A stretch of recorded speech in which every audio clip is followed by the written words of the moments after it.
Praise God. Praise God. God is good all the time. And all the time. God is good. Praise God. Praise God. Isang mapagpalang araw sa bawat isa. Sa pagkakataong ito, tayo po idudulog, lalapit sa ating Diyos na buhay ng may pananampalataya na kung saan may dalawa o tatlo na nagkatipon sa kanyang ngalan. Naroon siya sa kanilang kalagitnaan. Sa araw na ito, tayo po ay dudulog sa Panginoon sa ngalan ng bayan ng Santa Maria sa probinsya ng Davao Occidental. Ating hihilingin na maitatag ang altar ng ating manunubos sa bayan ng Santa Maria. Maimutag sa atong mga kaiksuunan diha sa Visayas ug sa Mindanao. Bisan pa katong mga kaiksuunan nga anaa sa Luzon ug sa laing nasod. Dalaygon ang Ginoo sa walay katapusan. Ang atin pong pagsambay mula sa aklat ng mga awit, 29 na kabanata, ang dalata po ay 45. Ang sa iyo'y ginawa'y nagmukhang matanda, sa kanyang sinapit siya'y napahiya.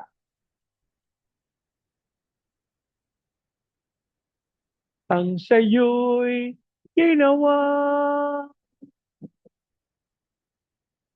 nagmukhang matanda, sa kanyang sinapit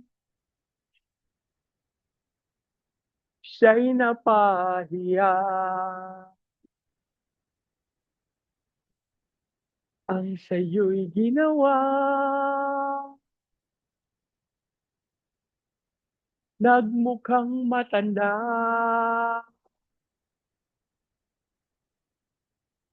sa kanyang sinapit siya'y napahiya. Ama naming Diyos na makapangyarihan sa lahat, kami po'y nagpapasalamat sa bawat pagkakataon na pinagkakalooban kami makadulog at makalapit sa iyong banal na harapan. Ama, kami po'y nagpapakumbaba, humingi ng tawad sa lahat naming pagkakasala.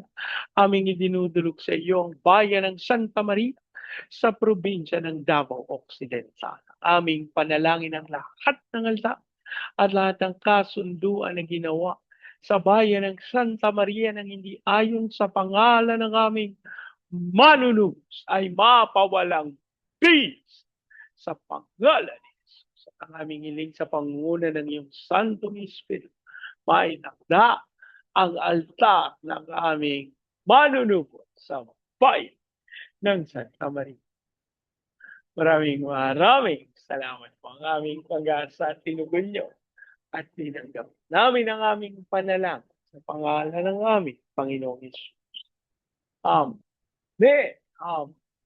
Amen. Amen. Amen. Amen. Amen.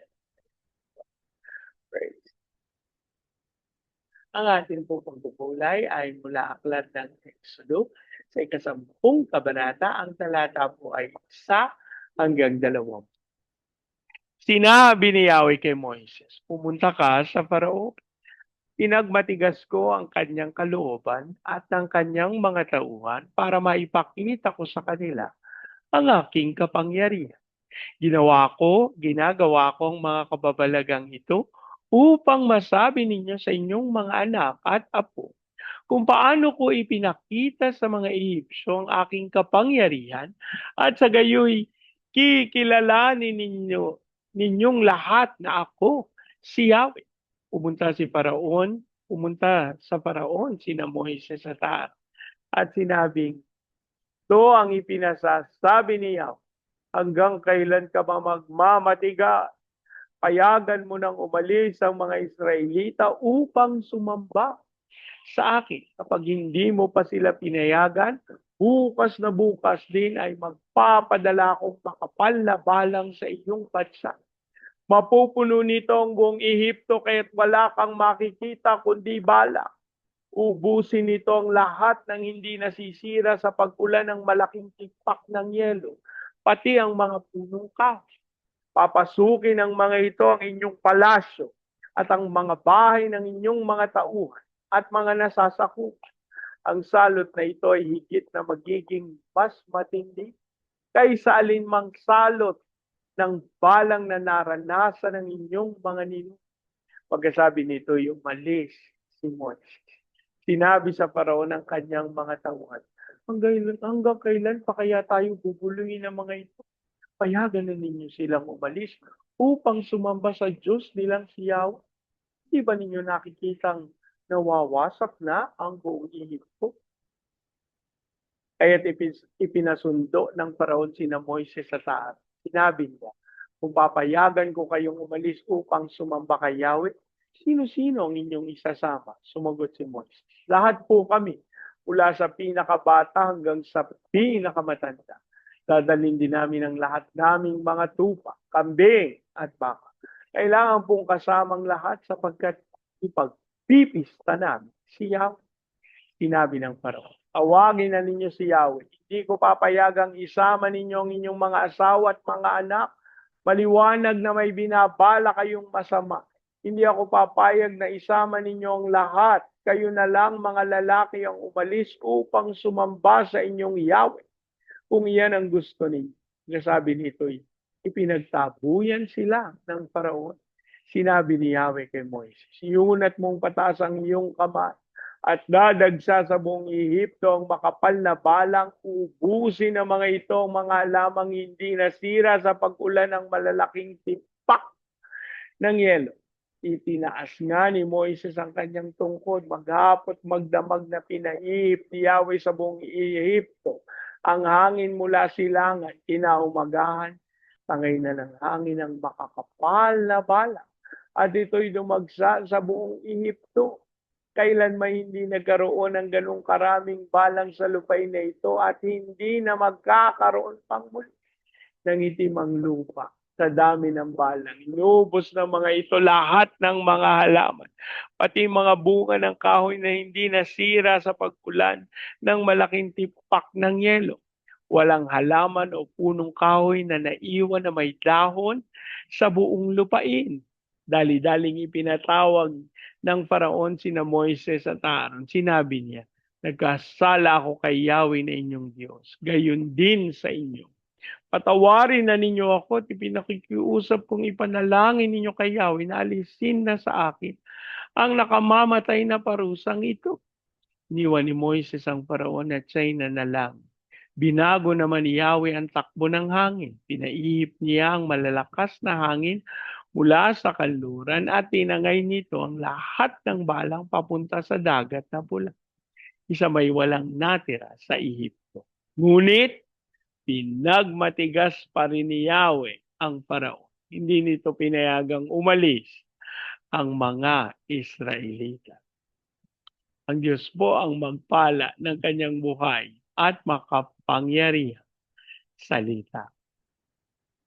Sa bahagi pong ito ng banal na kasulatan ay ating matatagpuan ang panganib ng matigas na puso at ang tawag sa ganap na pagsunod.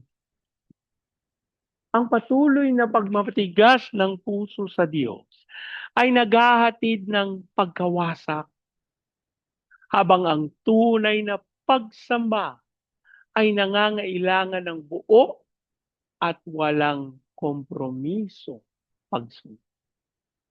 Mga kapatid, marami sa atin ngayon ang pamilyar sa salitang half-hearted o pasya na may kahalong kompromiso. Gusto nating sumunod sa Diyos, pero gusto rin nating hawakan ang ilang bahagi ng ating buhay. Sa ating binasang teksto sa Exodo 10:1-20, makikita natin ang isang matinding labanan. Hindi lang labanan ng kapangyarihan sa pagitan ng Diyos at ng Paraon, kundi labanan sa usapin ng pagsunod. Dito ay makikita natin kung paanong ang katigasan ng puso ay nagdadala ng kahirapan at kung paanong ang Diyos ay hindi tumatanggap ng kalahating pagsunod. Una, ang layunin ng pagsubok at kababalagan. Sa simula ng kapitulo, sinabi ni Yahweh kay Moises na tinagmatigas niya ang puso ng paraon upang maipakita ang kanyang kapangyarihan. Ngunit pansinin natin ang versikulo 2. Upang masabi ninyo sa inyong mga anak at apo, paano ko ipinakita sa mga Egyptians ang aking kapangyarihan at sa gayo'y kilalanin ninyong lahat na ako si Yahweh. Ang bawat kilos ng Diyos ay may layuning pang-henerasyon.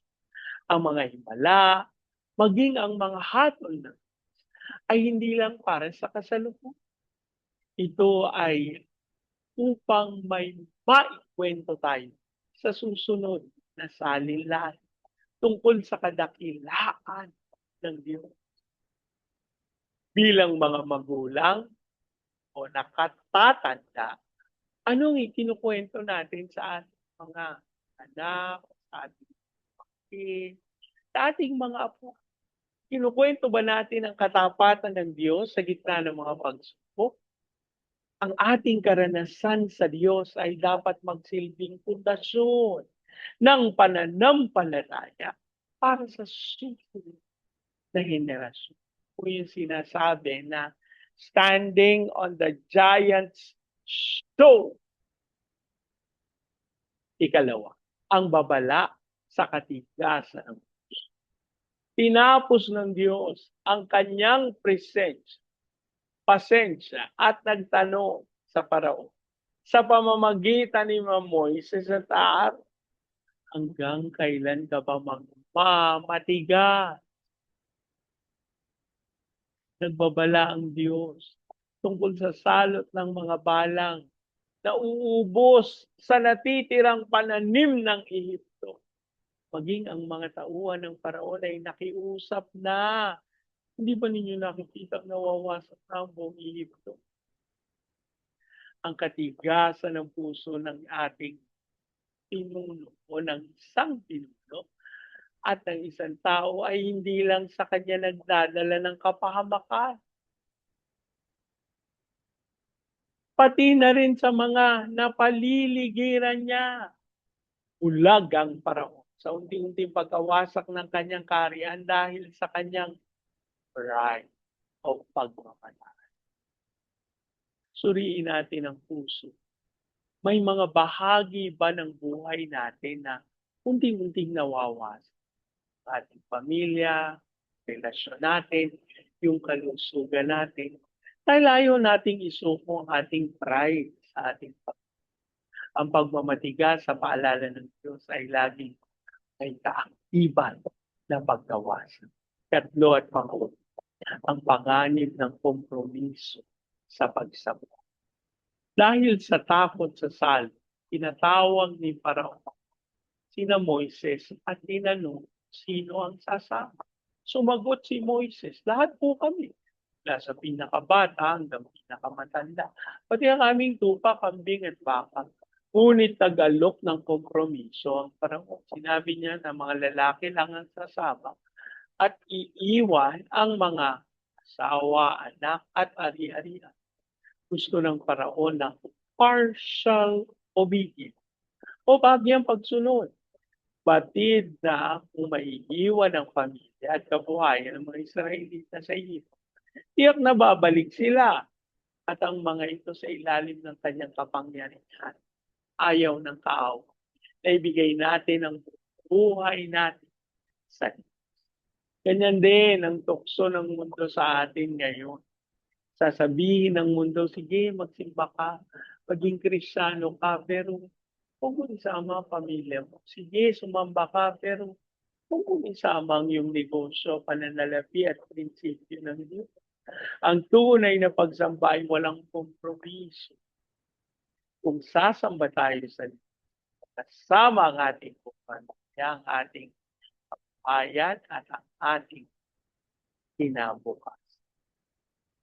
Nang dumating ang makapal na balang at nangitim ang buong lupain ng Ehipto, dali-daling ipinatawag ng Paraon. Sinabi niya, nag-asala ako kay Yahweh. Patawarin niyo ako, nakikiusap ako, ipanalangin ninyo kay Yahweh na alisin na sa akin ang nakamamatay na parusang nalangin si Moses. Inalis ng Diyos ang salot, ngunit ang mawala ang parusa, bumalik ang Paraon sa dating pagmamatigas muli. Ang pagsisisi ng Paraon ay isang halimbawa ng huwad of false repentance. Humingi lamang siya ng tawad dahil alam niya sa parusa, hindi dahil mahal niya o itinagalang ang Panginoon. Nang mawala ang hirap, nawala rin ang pagsisisi. Ilang beses na ba tayong umiyak sa Diyos? Ang tayo ay nasa gitpit na sitwasyon. Nangako tayong magbabago kapag nasolusyonan yung ating problema. Ngunit nang gumaan ang buhay, nakalimo tayo ulit. Ang tunay na pagsisisi ay hindi ang pag-iyak na bunga ng kasalanan. Ito ang tuluyang pagtalikod sa kasalanan at pagpapasako sa iyo. May pagsubok o wala. Ang bahaging ito ng banal na kasulatan ay salamin na nagpapakita sa atin ang kahalagahan ng malambot na puso sa iyo. Huwag natin kung tayo mawasak ang ating buhay bago tayo lumutad sumunod sa isuko natin ang ating buhay sa ating pamilya, trabaho, mga pangarap. Huwag tayong pumayag sa kalahating pagsunod. Tanggapin din natin kanyang paalala at ituwid ang ating mga landas habang may panahon. Handa natin si Yahweh, ang Diyos na nagpapakita ng kanyang kapangyarihan. Hindi para tayo ay sakla, hindi upang kilalanin natin siya bilang hari at tagapagligtas ng ating panalangin. Ama naming Diyos na makapangyarihan, kami po'y humihingi ng tawad sa mga pagkakataon na aming nabaliwala. Hindi namin natupad at nasunod ang iyong naisin sapagkat pinili namin yung landas ng katikasan sa oras na ito.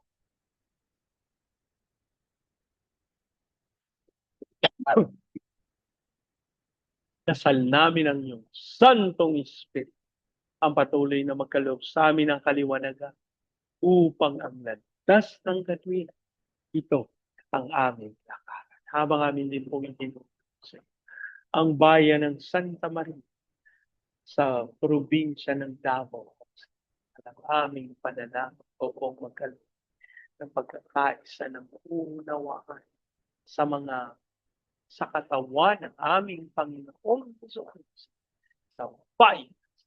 Maging dahilan nito upang maitatag ang altar ng aming balot sa bayan.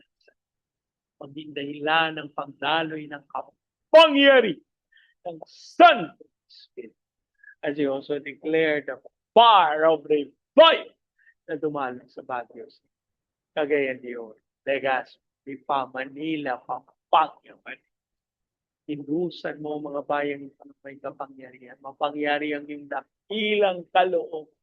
At sa pangalan ni Jesus, we claim the fire of revival na mararanasan din, Panginoon, at ang pag-unlad sa buong Luzon, Visayas at Mindanao.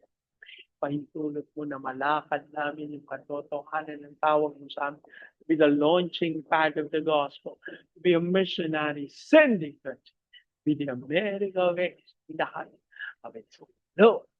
Nasalin po namin ang pagsama mo sa aming mga OFWs at mga missionary na tinawag mo bilang overseas Filipino witness.